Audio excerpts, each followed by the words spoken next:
네, 지난 주일에 누가복음 15장의 앞부분에 나오는 이런 양의 비유, 또 이런 드라크마 비유를 말씀을 드렸습니다. 잘 기억하고 계시나요? 네, 아멘. 네, 네, 몇 분만 기억하고 계시고 나머지는 기억이 잘 안 나지요. 네, 그런 것 같아서 제가 잠깐 리뷰를 해드리도록 하겠습니다. 이런 양 비유, 또 이런 드라크마 비유를 통해서 하나님께서 오늘 우리에게 알려주시고자 하는 것이 무엇일까요? 첫 번째는 이 잃어버린 한 영혼을 찾으러 우리 예수님께서 이 땅에 오셨다는 것입니다. 예수님께서 이 땅에 오셔서 십자가에서 죽으시고 부활하심으로 우리의 구원자 주님이 되셔서 잃어버린 한 영혼을 찾으러 오신 그 사명을 감당해 주셨습니다. 두 번째는 잃어버린 한 영혼이 더해져야 그림이 완성될 수가 있습니다. 99마리의 양이 있지만 한 마리가 없음으로 인해서 100개의 완전한 그림이 완성되지 않습니다. 그래서 잃어버린 한 영혼을 우리가 찾아내기까지 찾아야지만 결국 그 그림이 완성될 수가 있는 것입니다. 세 번째는 잃어버린 한 영혼을 찾는 이 기쁨은 우리의 그냥 즐거움, 기쁨 이 정도가 아니라 하나님의 기쁨이 되고 하늘의 기쁨이 되는 것입니다. 그래서 잃어버린 한 영혼을 향한 이런 마음을 우리가 잊지 말고 또 이 마음을 계속해서 우리 주변에 있는 우리 주변에 잃어버린 영혼들을 향해서 우리의 마음이 계속해서 나아가야 될 것입니다.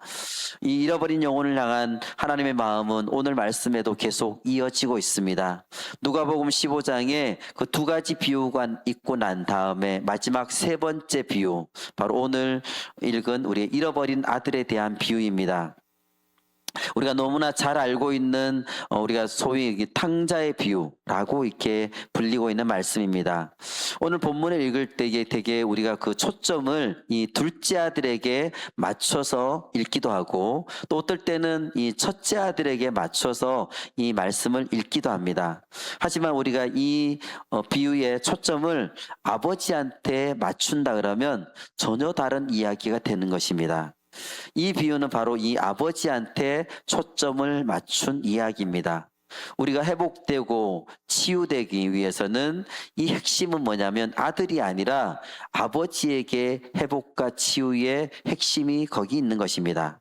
아버지의 사랑으로 가득 차 있는 비유가 바로 이 비유입니다. 우리를 만드신 그 아버지의 사랑을 우리가 제대로 알고 제대로 느끼는 시간이 되어지기를 원합니다. 오늘 본문 말씀을 통해서 우리 아버지가 어떤 분이신가를 우리가 잘 살펴보기를 원합니다. 우리를 향한 아버지의 사랑은 어떤 사랑일까요? 첫 번째는 먼저 둘째 아들을 향한 아버지의 사랑은 허락하고 기다려주는 사랑입니다. 아멘. 허락하고 기다려주는 사랑이라고 할 수 있습니다. 아멘. 오늘 우리가 말씀을 읽었는데 가만히 보면 무엇보다도 이 아버지의 모습 상당히 무기력해 보입니다. 또 상당히 무능해 보입니다. 그 아버지한테는 두 아들이 있습니다. 둘 다 아버지한테 실망을 안겨주죠. 특히 그 둘째 아들은 상당히 심합니다. 11절과 12절 말씀 같이 읽겠습니다. 또 이르시되 어떤 사람에게 두 아들이 있는데 그 둘째가 아버지에게 말하되 아버지여 재산 중에서 내게 돌아올 분깃을 내게 주소서 하는지라. 아버지가 그 살림을 각각 나눠 주었더니 아들이 아버지에게 재산을 달라고 하는 것은 그 당시 사회에서는 지금도 마찬가지지만 그 당시 사회에서는 더더군다나 말이 안 되는 일이었습니다. 그 당시 이 아버지의 권위는 재산권에 있었기 때문입니다. 아버지가 살았을 때의 재산을 자녀에게 주는 것은 두 가지 경우입니다. 첫 번째는 아버지가 병이 들어서 또 더 이상 의식이 없을 때에 나눠주고 두 번째는 아버지가 나이가 들어서 죽게 되었을 때입니다. 그럴 때도 이 재산에 대한 주도권은 아버지가 갖고 있습니다. 그리고 자녀들에게 재산을 나눠주는 것입니다. 그런데 오늘 여기 나온 이 아버지는 심각하게 병이 든 것도 아니고 죽을 만한 그런 상황도 더더군다나 아닙니다. 그런 아버지한테 재산을 달라고 요구하는 것은 그 자체로 아버지의 생명을 위협하고 있는 것이고 아버지의 권위를 무시하는 참 불효막심한 일이라고 할 수 있습니다. 한마디로 얘기해서 이렇게 얘기할 수 있죠. 아버지, 왜 이렇게 안 돌아가십니까? 빨리 죽으십시오. 그래야 내가 아버지의 돈을 받을 수 있지 않습니까? 이렇게 하는 거하고 똑같다는 말입니다. 둘째 아들은 부모님에 대한 사랑이 조금도 없습니다. 오직 자기 것만 생각하는 아주 이기적인 인간의 모습을 볼 수가 있습니다. 13절 말씀 같이 읽겠습니다. 그 후 며칠이 못 되어 둘째 아들이 재물을 다 모아 가지고 먼 나라에 가 거기서 허랑방탕하여 그 재산을 낭비하더니 둘째 아들은 아버지의 재산을 받자마자 기다렸다는 듯이 바로 며칠 안 돼서 바로 집을 떠나게 됩니다. 자기가 이렇게 떠날 때에 아버지의 마음이 얼마나 아플지 그런 거는 전혀 생각하지 않습니다. 오직 그냥 먼 나라 가서 여행을 하면서 거기서 즐겁게 돈을 쓸 생각만 하고 있습니다. 즐겁게 놀 생각만 하고 있는 것입니다. 그래서 거기 가서 이제 흥청망청 돈을 쓰다 보니까 그 많던 재산도 다 허비하고 말았습니다.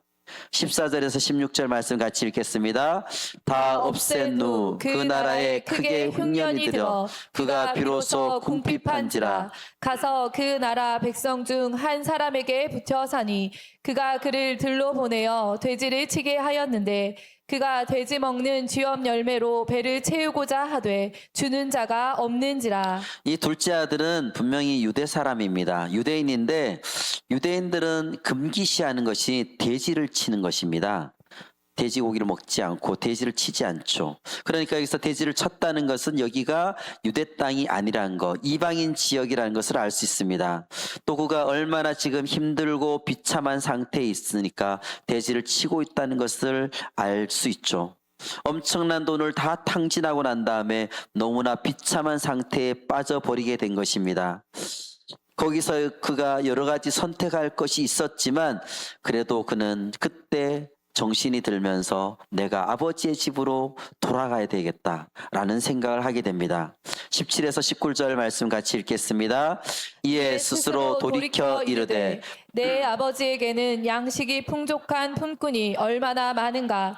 나는 여기서 주려 죽는구나. 내가 일어나 아버지께 가서 이르기를 아버지 내가 하늘과 아버지께 죄를 지었사오니 지금부터는 아버지의 아들이라 일컬음을 감당하지 못하겠나이다. 나를 품꾼의 하나로 보소서 하리라 하고. 아멘. 이제 그가 어떻게 하냐면 내가 가서 이렇게 말씀드려야 되겠습니다 하고 마음 품고 일어나서 아버지의 집을 향해 가기 시작합니다. 가면서도 너무 마음이 복잡할 것입니다. 걱정도 되겠죠. 도대체 아버지가 나를 어떻게 받아줄 것인가? 가면 뭐라고 얘기하실 것인가? 또 집안에 있는 사람들, 동네 사람들은 나를 보고 뭐라고 얘기할 것인가? 하면서 걱정, 근심, 여러 가지 생각들을 복잡한 생각을 하면서 그 마을에 가게 되는데 거기서 아주 놀라운 일이 벌어지고 있습니다. 20절 말씀 같이 읽겠습니다. 이에 일어나서 아버지께로 돌아가니라. 아직도 거리가 먼데 아버지가 그를 보고 측은히 여겨 달려가 목을 안고 입을 맞추니. 작은 아들이 지금은 집을 향해 오고 있는데 아직도 먼 거리에서 보일 듯 말 듯한 그런 상태인데 아버지는 그 아들을 단번에 알아봅니다. 어떻게 지금 아버지가 아들을 알아봤을까요? 매일마다 그 자리에 나갔다는 것입니다. 매일마다 우리 작은 아들이 돌아오는지를 나가서 계속 살펴봤다는 것입니다. 그러니까 단번에 알아봤다는 것이죠. 그래서 어떻게 하고 있습니까? 달려가서 그의 목을 껴안고 입을 맞추며 격하게 환영을 해주고 있습니다. 왜 아버지는 지금 이렇게 패역한 그 아들에게 달려갔을까요? 반가운 마음도 있었겠죠. 그렇지만 그것만은 아니었습니다.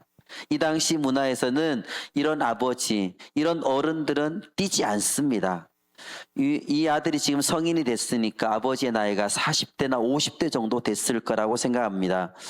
근데 이 나이에 어른들은 특히나 뛰지 않습니다. 날씨가 덥고 긴 옷을 입고 있고 또 간습이 엄격하기 때문에 이런 장년 남자들은 뛸 수 없었고 뛰려고 하지도 않았던 것입니다. 그러나 이 아버지는 둘째 아들을 보자마자 아들을 향해서 뛰어나갑니다. 왜 그랬을까요? 반가운 마음도 있었지만 이 둘째 아들이 무슨 짓을 했는지를 보면 이해가 될 것입니다. 그는 지금 자기 아버지와 집안만 모욕을 준 게 아니라 자기 동네 전체, 그 고향 전체를 모욕시킨 것입니다. 아버지에게서 받은 재산을 가지고 먼 나라로 갔다는 것은 자기가 태어난 자기 마을, 자기 고향을 버렸다는 뜻입니다. 다시는 나는 이 촌동네에 들어오지 않을 거야 하고 떠났다는 것이죠. 그렇다면 이제 돌아올 때에 무슨 일이 벌어질까요? 혹시라도 동네 청년들이 이 작은 아들을 보게 된다면 내쫓을 수 있다는 것입니다. 아버지는 절대 그것을 견딜 수가 없습니다. 그래서 누구보다도 내가 먼저 달려가서 아들을 끄라는 것입니다.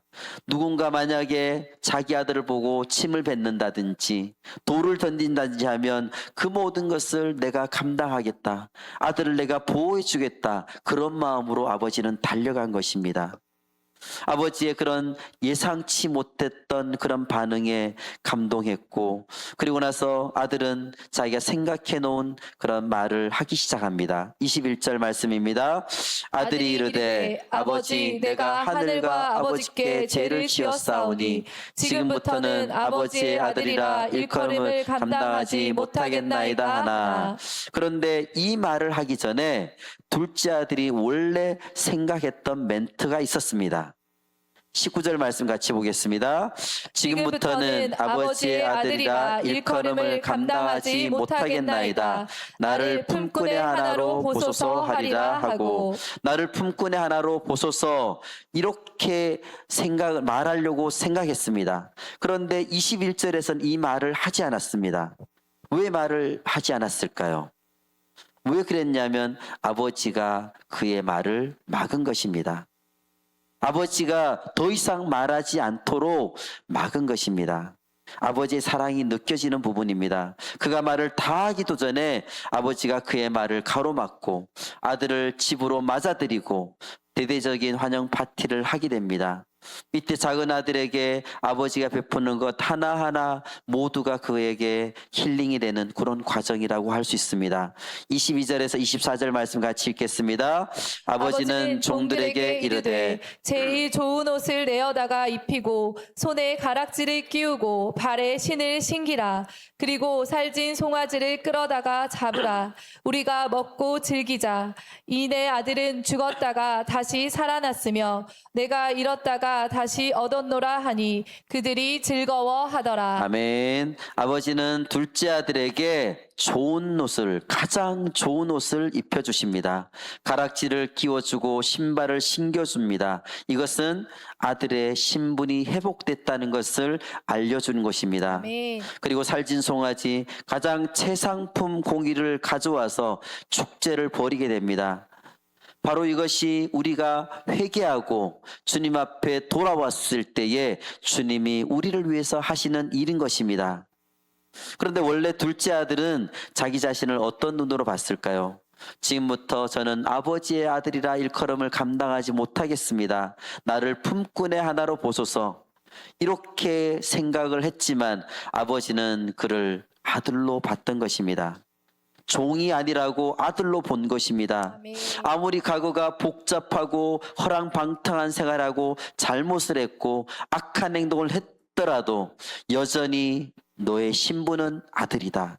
너는 아들이다. 너는 결코 종이 될 수 없다고 말씀해 주고 있습니다. 아멘. 그 먼 곳에 가서 돼지를 치며 노예처럼 살았지만 그래도 너는 나의 아들이다. 이것을 우리에게 말씀해 주고 있습니다. 아멘. 하나님은 바로 그런 사랑의 눈으로 우리 모두를 쳐다보고 계십니다. 할렐루야. 아멘. 아멘. 둘째 아들의 요구를 허락해 주시고 그것을 끝까지 기다려 주시는 아버지의 사랑을 볼 수가 있습니다. 끝까지 기다려 주시고 아들로서의 모습을 끝까지 지켜 주십니다.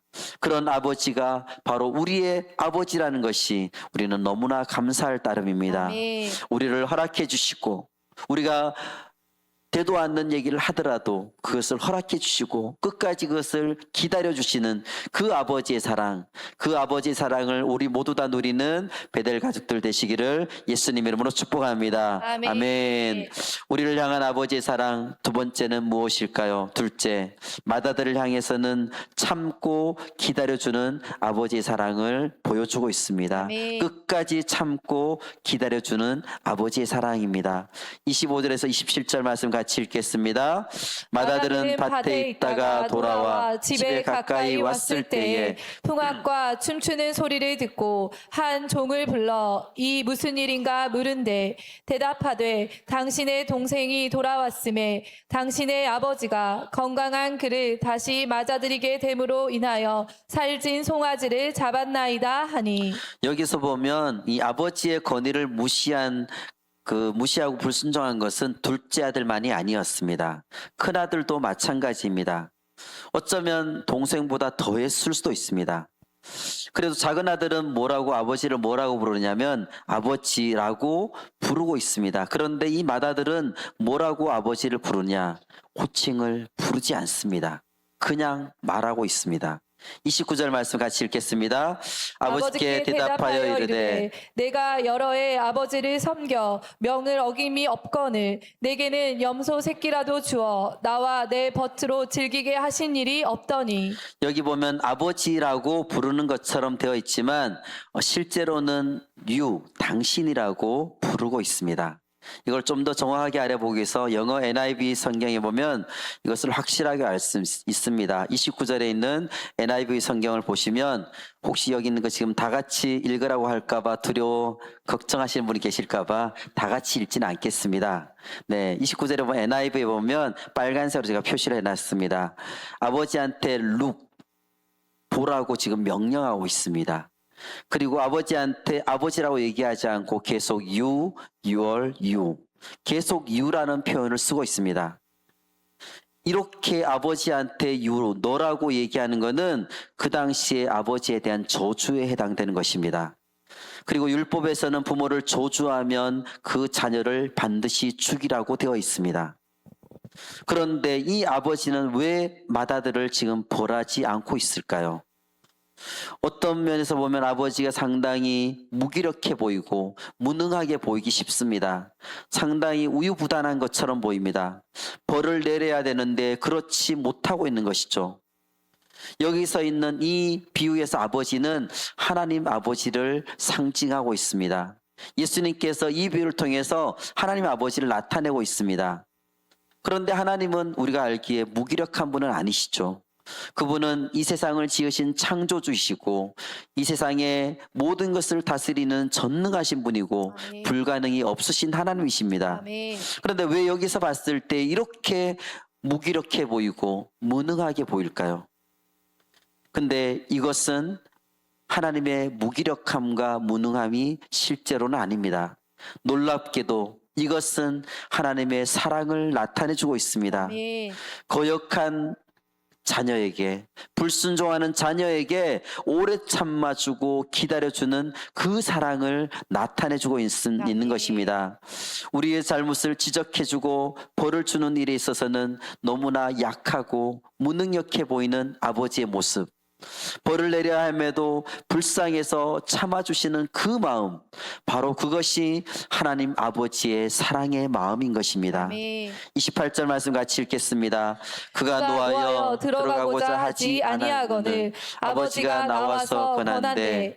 이렇게 아버지는 참아주시는데 이 맏아들은 어떻게 행동하고 있느냐? 맏아들은 아버지를 아버지라고 부르기를 거절하고 또 아버지로 인정해주지 않고 그리고 난 다음에 또 분노하고 있습니다. 자기가 화를 내고 있습니다. 그리고 집 안으로 들어가기를 거부하고 있습니다.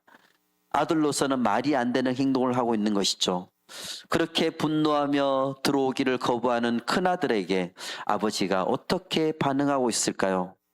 쫓아내도 당연하겠죠. 당연히 쫓아낼 수 있는 그 당시의 문화입니다. 그런데 여기 보면 아버지가 나와서 권한대, 아버지가 나와서 지금 다독거리고 있습니다. 권하다라는 말은 제발 좀 들어가자 이렇게 빌었다는 것입니다. 그러니까 들어오기를 거부하며 분노하고 있는 그 맏아들에게 나와서 아버지가 빌면서 얘야 제발 들어가자 이렇게 말하고 있다는 것입니다. 아버지가 이렇게까지 구차하게 비굴하게 나오는 이유가 무엇 때문일까요? 그것이 바로 하나님 아버지의 사랑입니다. 사랑이라는 것 외에는 더 이상 이것을 설명할 답이 없는 것입니다. 아버지가 지금 큰아들을 내쫓을 줄 몰라서 내쫓지 않는 것이 아닙니다.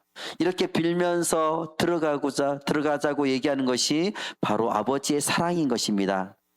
그렇게 아버지는 사랑을 베푸는데 그 큰아들은 어떻게 반응하고 있을까요? 29절에서 불평한 다음에 30절에서 이렇게 얘기하고 있습니다. 30절 같이 읽겠습니다. 아버지의 살림을 장녀들과 함께 삼켜버린 이 아들이 돌아오매 이를 위하여 살진 송아지를 잡으셨나이다. 지금 아버지가 힘이 없어가지고 이렇게 아들한테 쩔쩔매는 줄로 혹시 알고 있는 것 같습니다. 아버지는 그런 맏아들의 패역한 행위에도 불구하고 다정하게 말하고 있습니다. 정말 놀랍죠. 진짜 야단 한번 칠 법한 그런 상황인데 전혀 그러지 않고 있습니다. 31절 말씀 같이 읽겠습니다. 아버지가 이르되 예 너는 항상 나와 함께 있으니 내 것이 다 내 것이로되. 여기서 예라고 되어 있는데 이것을 좀 더 정확하게 번역을 알아보면 새 번역을 통해서 우리가 명확하게 이 뜻을 알 수 있습니다. 새 번역으로 된 걸 같이 읽겠습니다. 아버지가 그에게 말하였다. 얘야 너는 늘 나와 함께 있으니 내가 가진 모든 것은 다 내 것이다. 얘야라고 되어 있습니다. 얘야라고 얘기했을 때 아버지가 어떤 톤으로 이것을 얘기했을까요? 맏아들이 계속 불평불만하고 열받게 하니까 큰 소리로 얘야 이렇게 얘기했을까요? 아니면 부드럽게 얘야 이렇게 얘기했을까요? 당연히 두 번째 있는 그렇게 부드럽게 얘기했을 것입니다. 첫째 아들의 이런 말하는 것, 행동하는 거 봤을 때 너무너무 화가 날 만한 상황이지만 그래도 아버지는 여기서 부드럽게 얘야라고 말하고 있습니다. 너무나 큰 사랑의 표현인 것입니다. 아들이 우리가 잘했을 때도 예야라고 말하는 것이 그 당시에는 그렇게 쉬운 문화가 아니었습니다.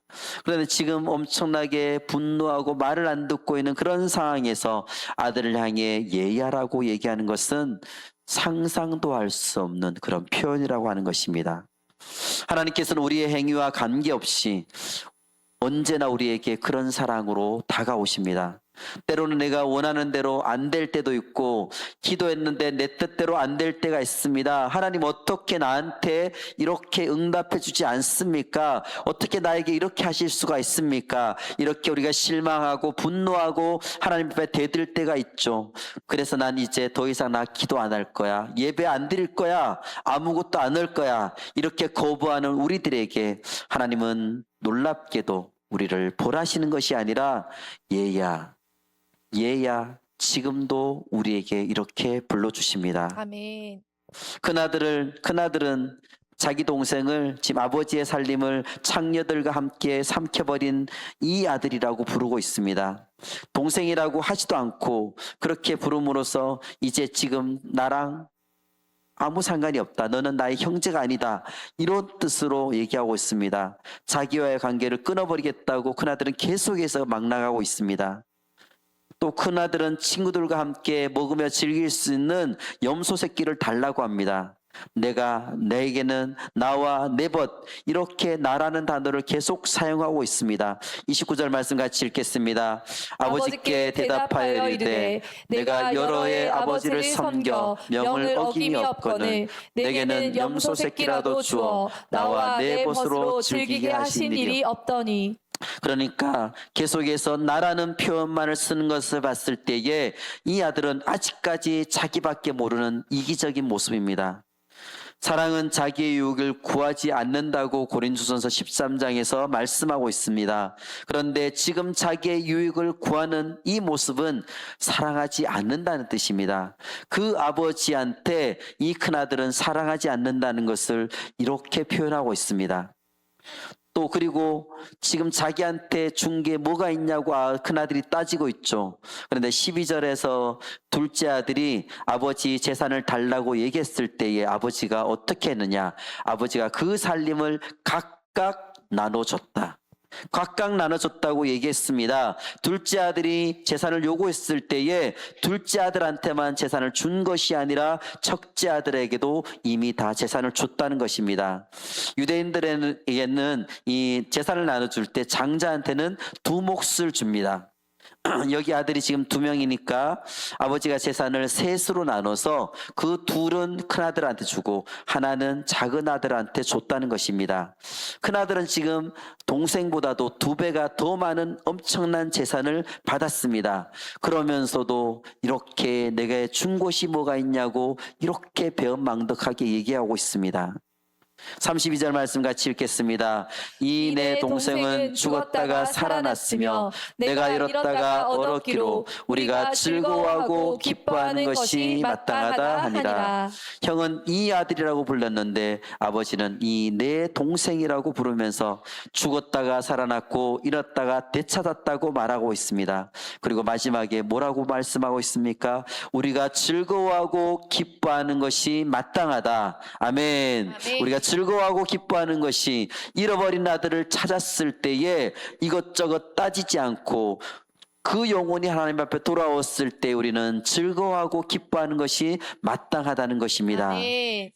오늘 본문에 나오는 형제는 2명의 아들의 성격이 다르죠. 큰아들은 조용히 있다가 갑자기 폭발하는, 우리가 쉽게 얘기해서 착한 아이 신드롬이라고 하죠. 그런 모습을 볼 수가 있습니다. 그럼에도 아버지는 이 첫째와 맞붙어 싸우거나 야단치거나 훈계하지 않습니다. 너무나 따뜻하게 그를 대해줍니다. 예, 너는 항상 나와 함께 있기 때문에 다 내 것이 다 너의 것이다. 이렇게 얘기해 줍니다. 왜냐하면 사랑하기 때문입니다. 둘째 아들은 상당히 건방져 보이고 무례한 아이로 보일 수 있지만 어떤 면에서는 똑똑하다고 할 수 있습니다. 그 당시 문화에서 이 둘째 아들이 그 성장 과정을 봤을 때에 그 나이에 요구할 만한 그런 욕구를 그렇게 표현했다고 할 수 있습니다. 그렇게 볼 때에 아버지가 이 둘째에게 그렇게 무기력하게 재산을 준 것, 그거에 대한 답을 우리가 알 수가 있습니다. 아버지는 이 둘째 아들이 그냥 말로 해서 듣는 그런 때가 아니라는 것을 알게 된 것입니다. 그래서 뭔가 자기가 직접 해봐야 깨닫는 시기가 됐다는 것을 깨닫게 된 것이죠. 그래서 그렇게 가슴이 아프지만 그 경험을 하도록 허락해 준 것입니다. 둘째 아들에 대한 이 아버지의 방법은 허락하고 기다려 주는 것입니다. 허락하고 나서 그냥 방관하고 내버려 둔 것이 아닙니다. 잘 보면서 매일매일마다 그 아들을 위해서 계속 그 아들이 돌아오기를 보면서 기도했던 것입니다. 맏아들에 대해서는 끝까지 참아줬습니다. 아버지는 그 큰아들에 대한 믿음을 저버리지 않고 기대를 버리지 않고 끝까지 포기하지 않았습니다. 그가 마음을 바꾸고 바르게 돌아올 때까지 아닌 것을 알면서도 참아주며 기다려준 것입니다. 결국 두 아들을 향한 이 아버지의 사랑은 끝없이 기다려주는 사랑입니다. 말씀을 맺겠습니다. 하나님께서는 우리를 이렇게 사랑하고 계십니다. 우리가 주님 앞에 패역하고 주님 앞에 온갖 잘못을 저지르고 제약된 행동을 하고 그렇게 하지만 주님은 끝까지 우리를 참아주시고 기다려주십니다.